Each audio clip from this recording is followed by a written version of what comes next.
Bienvenue à cette troisième et dernière partie où on parle de la prise de décision.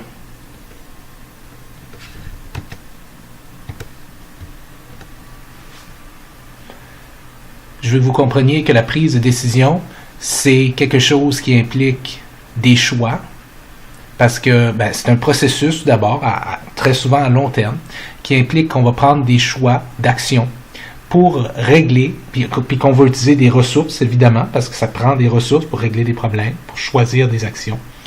On va donc choisir un plan d'action pour régler un problème ou saisir une occasion. Je veux que vous compreniez aussi la distinction au niveau des problèmes, entre des problèmes bien structurés et mal structurés. Mais d'abord, commençons avec notre définition simple de problème. Voyons un problème comme étant la chose suivante. S'il y a l'état actuel des choses comme elles sont et l'état souhaité des choses comme vous voudriez qu'elles soient, et que l'état actuel des choses est très différent de l'état souhaité des choses, s'il y a un trou entre les deux, s'il y a un espace, une disparité, ça c'est le problème. Et régler un problème consiste à faire en sorte que l'état actuel des choses est similaire, bien proche, de l'état désiré des choses. À l'intérieur de ça, on peut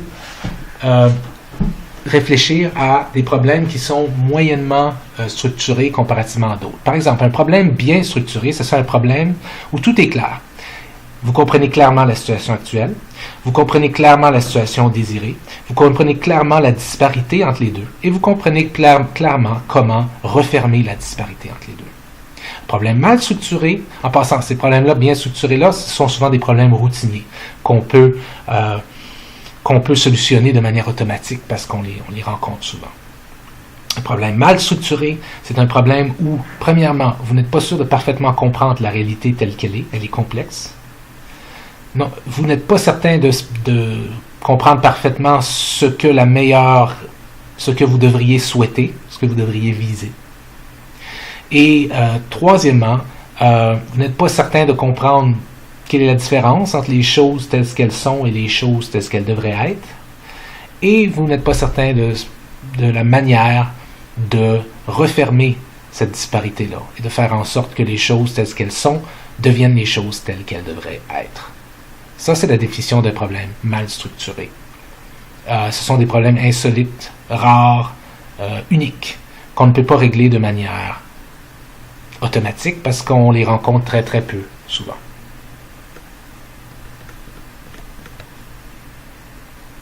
Si on regarde très froidement les étapes du processus décisionnel, on peut les aborder de manière presque algorithmique, de manière un peu liste d'épicerie. Il n'y a rien là-dedans de très controversé. La première étape serait de constater quel est le problème et de le définir. Je parle d'un problème, mais on pourrait aussi dire une occasion qui se présente. Des fois, le problème, c'est qu'il y a une occasion qui se présente, puis on n'en profite pas, mais on voudrait en profiter. Ensuite, de déterminer puis d'analyser quelles sont les actions possibles que je peux prendre, mais aussi quels vont être leurs effets. Est-ce que ça va avoir comme effet de refermer la disparité entre les choses telles qu'elles sont et les choses telles que je le souhaite, ou l'inverse? Est-ce que ça aura tendance à les aggraver encore plus, ce qui serait mauvais? À partir de cette analyse-là, choisir un plan d'action, le mettre en œuvre et évaluer les résultats de ce plan d'action-là en faisant le suivi nécessaire. Est-ce que je dois modifier mes actions? Est-ce que je dois continuer? Etc., etc. Tout ceci présuppose que vous avez une compréhension très, très bonne du problème et que vous avez des solutions rationnelles et que vous avez toutes les informations à disposition. Et ce n'est pas toujours le cas. Lorsqu'on présuppose que c'est le cas, on est dans le bleu ici, dans le modèle décisionnel classique. Ou est-ce qu'ici, on peut imaginer que, quelque chose est clairement défini, très peu de problèmes en fait. Ça va arriver, là, mais c'est bien quand ça arrive, mais ça va certainement être la minorité. Vous allez avoir quelques problèmes qui vont être clairement définis. Vous allez connaître toutes les actions possibles, toutes leurs conséquences respectives, puis ça va vous permettre d'adopter une solution optimale, de la mettre en œuvre. Super. Mais la majorité du temps, ce ne sera pas le cas. Pourquoi? Ben, parce que vous n'avez pas toutes les informations, vous avez des limites cognitives, pas pour dire que vous êtes stupide ou pas intelligent, c'est juste qu'en tant qu'être humain, nous avons plusieurs limites cognitives. Une des plus importantes étant que nous ne pouvons pas porter attention sur plusieurs informations en même temps, et plusieurs problèmes réels sont parfois très complexes et demandent une compréhension très très profonde des interactions entre les choses et tout ça. Et vous avez aussi une rationalité limitée. Vous êtes parfois très peu rationnel. Et donc, tout ça veut dire que très souvent, le modèle décisionnel que vous allez plutôt adopter, c'est le comportemental.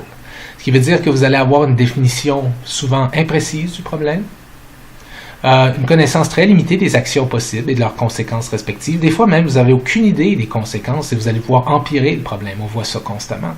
Et donc, votre but, ça va être d'adopter une solution satisfaisante et de la mettre en œuvre. Okay? La plupart du temps, pour des problèmes complexes, ça va être ce genre de modèle-là que vous allez suivre. Ce genre de modèle-là a comme fondement le fait que votre pensée n'est pas parfaitement logique et que vous ne prenez pas le temps de prendre des décisions avec tout le recul du monde et avec toutes les informations, mais suggère plutôt que l'inverse est vrai, que dans la vraie vie, il faut prendre des décisions rapidement avec peu d'informations. Et ça, on appelle ça des heuristiques. C'est ce qu'on va voir.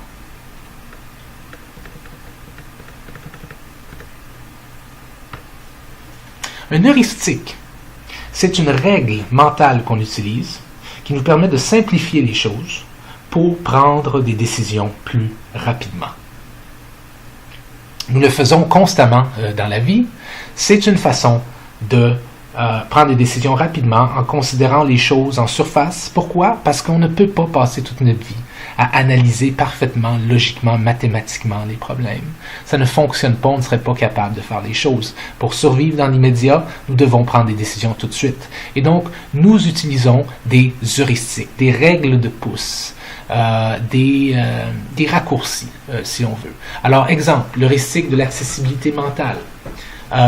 Celui-ci, en gros, s'explique de la manière suivante. Lorsqu'on réfléchit à quelles informations vont être plus importantes dans votre processus de décision, ce seront généralement les informations qui vous sont accessibles en mémoire maintenant, et non pas les informations plus à long terme du problème. Ce qui veut dire que dans le fond, vous avez tendance à baser vos décisions et à attribuer plus d'importance à ce que vous êtes capable de retirer de votre mémoire en termes d'informations par rapport au problème, plutôt que des informations très précises, statistiques sur le problème à long terme. Donc, ça va faire en sorte que vous n'allez pas avoir tendance à aller essayer d'avoir une vision à long terme du problème, mais plutôt vous baser uniquement sur ce qui est dans votre tête, votre interprétation du moment. Parce que l'heuristique, c'est, dans le fond, la règle, c'est comme si vous suiviez une règle qui disait, sais-tu quoi, si je l'ai en mémoire, si j'ai cette vision-là du problème en mémoire, présentement, c'est que cette vision-là doit être valide ou importante. Or, ce n'est pas du tout le cas. L'heuristique de la représentativité, où vous vous dites, sais-tu quoi, ce problème ressemble un peu à tel autre problème que j'ai réglé l'année dernière. Donc, à cause qu'ils y ressemblent un peu, ils doivent représenter tous les deux le même genre fondamental de problème. Et donc, je vais pouvoir appliquer la même solution que j'avais appliquée au premier. Ce qui est complètement faux. Mais c'est une règle rapide. Okay? Regardez en surface quelles sont les caractéristiques. S'il y a quelque chose qui ressemble à quelque chose d'autre, c'est probablement que c'est la même chose. Ça, c'est un heuristique. Okay? Il y en a d'autres. L'heuristique des données de référence. Celui-ci, en gros, fait en sorte que lorsque vous prenez votre décision, vous la prenez toujours avec un certain point de référence en vous basant sur certaines informations. Et par la suite, quand il y a d'autres informations qui rentrent, vous ne jugez pas de manière neutre la validité de ces nouvelles informations. Vous avez toujours tendance à les juger comme si l'information de départ sur laquelle vous êtes basé était la meilleure. Ça vous empêche souvent de changer ou de voir au-delà de votre premier point de vue sur le problème, disons. Et ça amène toutes sortes de problèmes, comme le piège de la confirmation. Nous avons tendance à chercher de l'information qui confirme ce qu'on pense. On n'a pas tendance à chercher de l'information qui infirme ce qu'on pense. On devrait, hein, ça serait beaucoup mieux. Ce qui veut dire qu'on va tendance à demander quelles sont certaines preuves que ma décision est bonne. Et ce qu'on devrait demander à la place, c'est quelles sont certaines preuves que ma décision est mauvaise, mais on va rarement se demander ça. Le piège du jugement a posteriori, on a tendance à penser que dès qu'un problème arrive, c'est évident qu'il allait arriver. Donc un problème arrive, vous l'avez pas du tout vu venir, mais une fois qu'il arrive, vous dites « Ah ben oui, c'est évident que ça allait arriver ». Et ça fait que vous avez l'impression que vous allez être capable de prévoir les problèmes dans le futur, mais c'est pas le cas. Vous faites trop confiance. Vous percevez des relations entre les choses où il n'y en a pas, ce qu'on appelle les erreurs aléatoires. Et les deux dernières, la surenchère irrationnelle et le coût irrécupérable, dans le fond, ça peut s'expliquer largement de la manière suivante.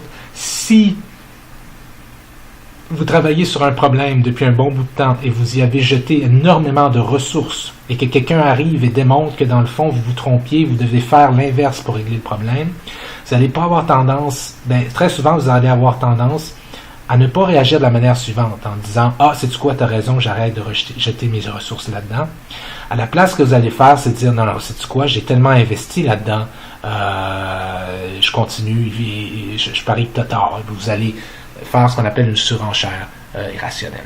Donc ça, c'est des exemples d'heuristiques, de règles de pouce, de règles rapides pour simplifier la prise de décision.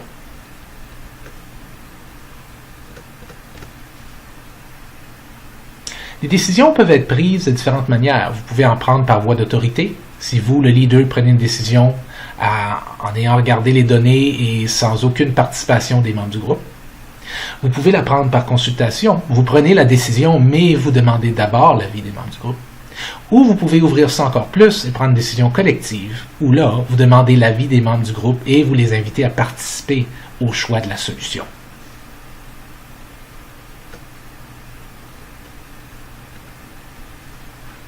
Lorsque vous prenez des décisions en groupe, comme ça, il y a certains avantages et certains inconvénients. Certains des avantages, par exemple, sont au niveau de la qualité de la décision. Il y a un peu de vrai dans la vieille expression que deux têtes valent mieux qu'une. Évidemment, tout ce que je vais vous dire ici dépend de la nature du groupe, du niveau de diversité en profondeur, du niveau de cohésion et ainsi de suite. Mais c'est sûr que la qualité a des bonnes chances d'être meilleure si le groupe est bon. Et aussi, le fait que vos subalternes ont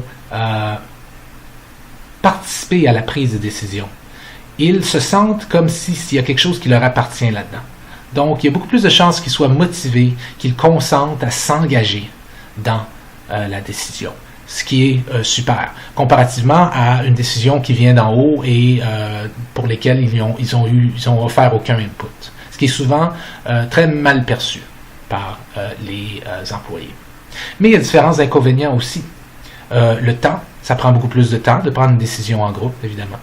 La diversité en profondeur peut amener à des conflits. Certains groupes peuvent dominer politiquement par rapport à d'autres. Okay? Et un des plus gros problèmes, c'est la pensée de groupe. Et le changement du groupe, qui sont deux enjeux très importants qu'on va voir maintenant.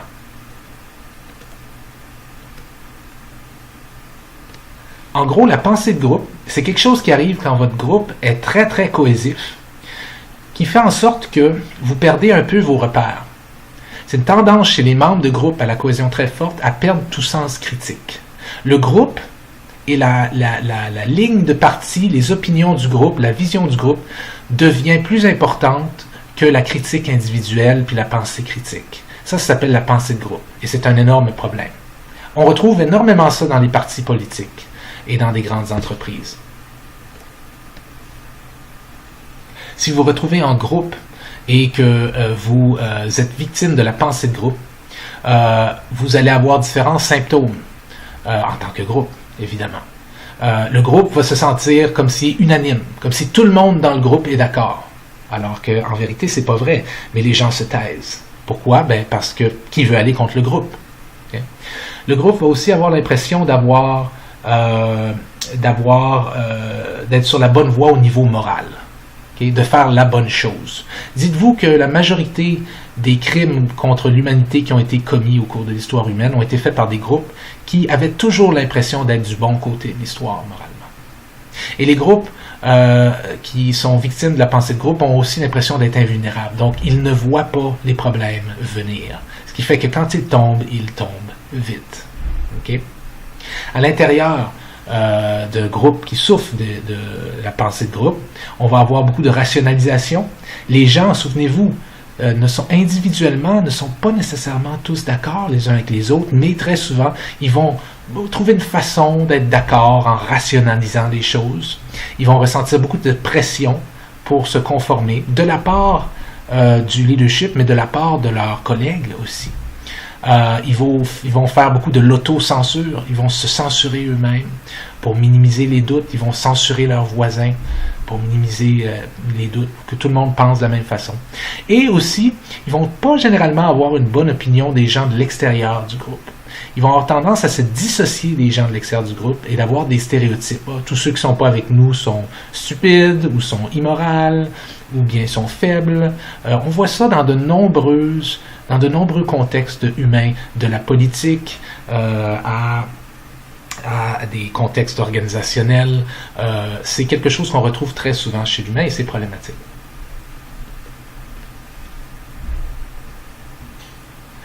Quand on parle du changement chez le groupe, ça se peut que les individus à l'intérieur du groupe, chaque individu souhaite un certain changement. Mais ça se peut que le groupe en tant que tel aille dans une direction qui est plus ou moins ce que les individus pensent.